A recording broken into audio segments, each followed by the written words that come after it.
If you've ever stayed home alone and heard a sound that didn't belong, you already know how quickly an ordinary night can become something you'll never forget. Emma was 19 when it happened. She lived with her mother in a quiet neighborhood where nothing ever seemed to happen. The kind of street where people waved while walking their dogs and porch lights stayed on all night.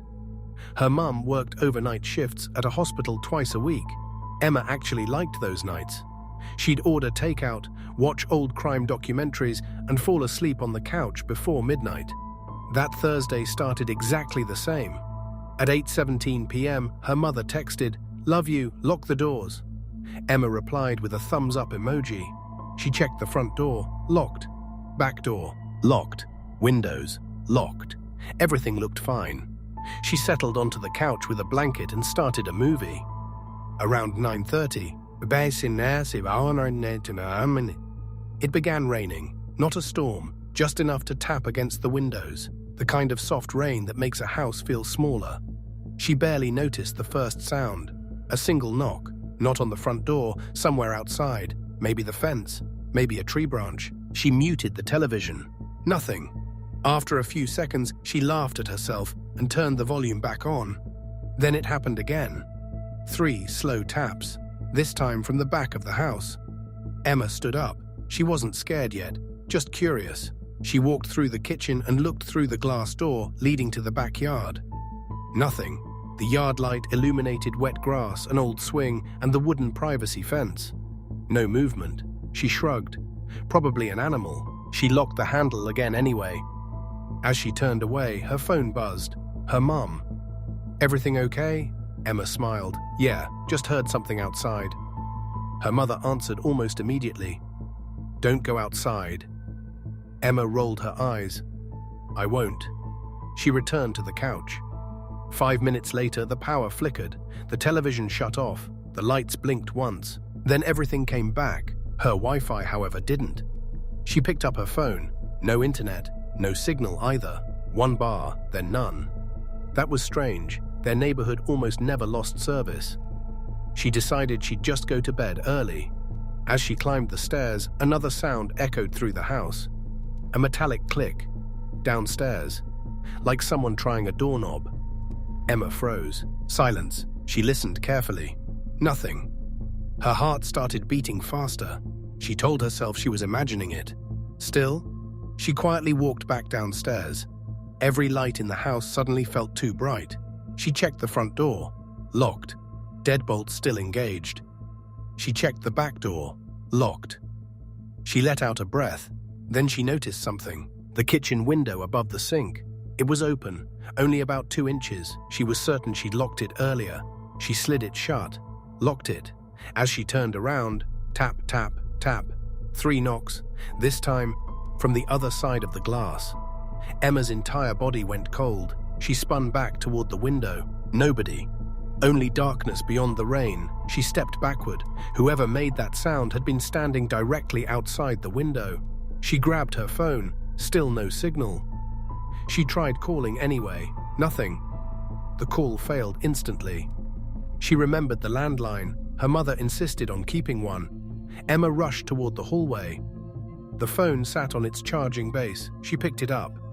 Dead. No dial tone. Someone had cut the line. Now she was scared. Not nervous, not uneasy. Terrified. She locked herself inside the downstairs bathroom. Her hands shook as she searched for emergency service. Still no reception. She typed a message to her mother anyway. "Someone's outside." The message never sent. She sat in complete silence, listening. Then, a loud crash. Glass shattered somewhere downstairs. Emma covered her mouth. Someone had entered the house. She heard footsteps. Slow, careful, not rushing. The person wasn't searching randomly. They moved with confidence, like they already knew the layout. The footsteps stopped. Then a man's voice echoed through the house. Soft, almost friendly. "Emma?" She felt sick. He knew her name. She never answered. The voice came again. "Your mum asked me to check on you." Lie. Her mother would never send anyone. Another minute passed. She heard drawers opening, cabinets, the refrigerator. The intruder was making noise now, not because he was searching, because he wanted her to hear him. He wanted her to panic. Emma remembered something: the bathroom vent. It connected to the attic. It wasn't easy to reach. She climbed onto the sink, removed the vent cover, barely squeezed herself through. Dust filled her lungs. She crawled across wooden beams until she reached the center of the attic. Below her, the footsteps continued. Closer. She heard doors opening one after another. Then silence. Complete silence. Sometimes silence is louder than footsteps. She stayed perfectly still. 5 minutes, 10, 15. Nothing. Maybe he'd left. She almost believed it. Then she heard another sound, a scraping noise. Above her. Emma slowly looked up. The attic access panel at the opposite end of the house was opening. He had climbed into the attic. She couldn't breathe. The flashlight beam swept across the insulation. Slowly, searching, she crawled backward as quietly as possible. A nail caught her sleeve. It ripped loudly. The flashlight stopped, then moved directly toward her. She ran, crawling as fast as she could through the narrow attic. Behind her, she heard him crawling too. Wood creaked beneath their weight. He wasn't speaking anymore, just breathing, heavy, steady. She reached the opposite vent above her bedroom. She kicked it out, dropped into the room. Pain shot through her ankle. She slammed the bedroom door shut, locked it. The door shook almost instantly. 1 hit, 2 hits, 3. The frame splintered. Emma looked around desperately. No signal, still nothing. Then she remembered something else: her laptop.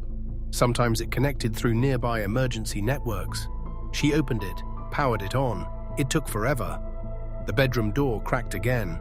The laptop finally loaded. One tiny Wi-Fi signal appeared. Weak, not enough for browsing, enough for emergency messaging.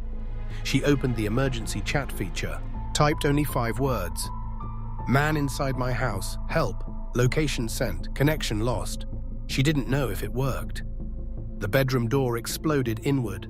A man wearing soaked black clothing stepped inside. His face was partially hidden beneath a hood. He carried a large hunting knife. He smiled. I almost had you. Emma threw the desk chair at him. It struck his shoulder. He stumbled. She ran. Down the hallway, down the stairs, out the front door. Rain poured harder now. She sprinted barefoot into the street. The man chased her. She screamed until her throat burned. Lights came on throughout the neighborhood. Front doors opened. A neighbor stepped onto his porch. The attacker stopped. For 1 second. That hesitation saved her life. Red and blue lights appeared at the end of the street. The emergency message had gone through. The man ran. Police found him less than 20 minutes later, hiding behind an abandoned garage less than a mile away. His name shocked everyone. It was Daniel Mercer, the man who had installed the family's home security system 8 months earlier. During the installation, he'd copied a spare key. He'd learned the floor plan. He'd noticed Emma's mother's overnight schedule.